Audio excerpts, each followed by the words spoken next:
Welcome to my channel States of History. Today, I'm about to share a story so powerful, so emotional, that it will stay with you long after you've heard it. It's not just about strength, it's about dignity, courage, and the moment when one soldier's silent resolve shook an entire military base to its core. It began on a dusty training ground somewhere overseas, where the heat baked the dirt roads and soldiers moved with the discipline of clockwork. This base wasn't known for kindness. It was known for toughness. For many, it was a place where you were broken down and built back up again, but for her, it was different. She had already endured battles in silence, battles no one on that base could see. She carried scars no one dared ask about, and when she arrived, her quiet presence unsettled even the most hardened officers. She wasn't loud, she didn't boast, she didn't try to prove herself. She simply trained harder than anyone else, waking before dawn, running miles through the desert sand, and sparring with precision that made even the senior sergeants pause. And yet, not everyone respected her. Colonel Harkins was a man whose reputation came before him. To his men, he was iron discipline, a figure who demanded obedience. But behind closed doors, he was something else. Quick-tempered, proud, a man who felt threatened by silence, especially hers. It happened one sweltering afternoon during drills. The soldiers were lined up in formation, sweat dripping from their brows, their boots sinking slightly into the hot earth.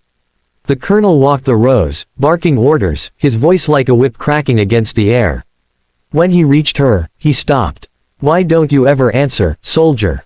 he barked. She kept her eyes forward, her jaw tight, not from disrespect, but from control.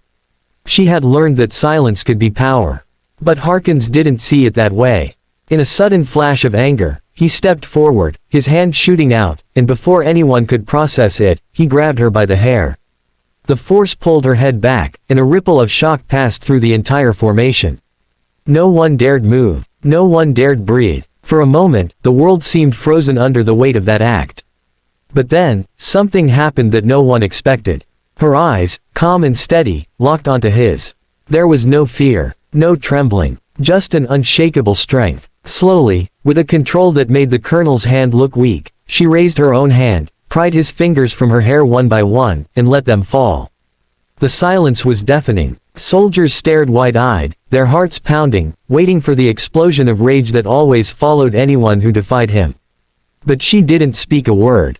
Instead, she adjusted her uniform, straightened her stance, and looked forward again as if nothing had happened. That silence spoke louder than any scream could. The colonel staggered back, his face flushing red, his chest heaving with the humiliation of being undone not by violence, not by argument, but by quiet defiance. His grip had been broken like it was nothing. His authority had been challenged without a single word. And the base shifted. From that day, whispers spread through the barracks. Men and women who had once dismissed her began to see her differently. She wasn't just another soldier, she was a force. The respect she earned didn't come from her rank or from her words, but from that moment when she stood taller than the man who tried to drag her down. Weeks passed, but the incident was never forgotten. During night watches, soldiers told the story in hushed tones, almost reverent. Some said it was the day the colonel lost his fearsome edge.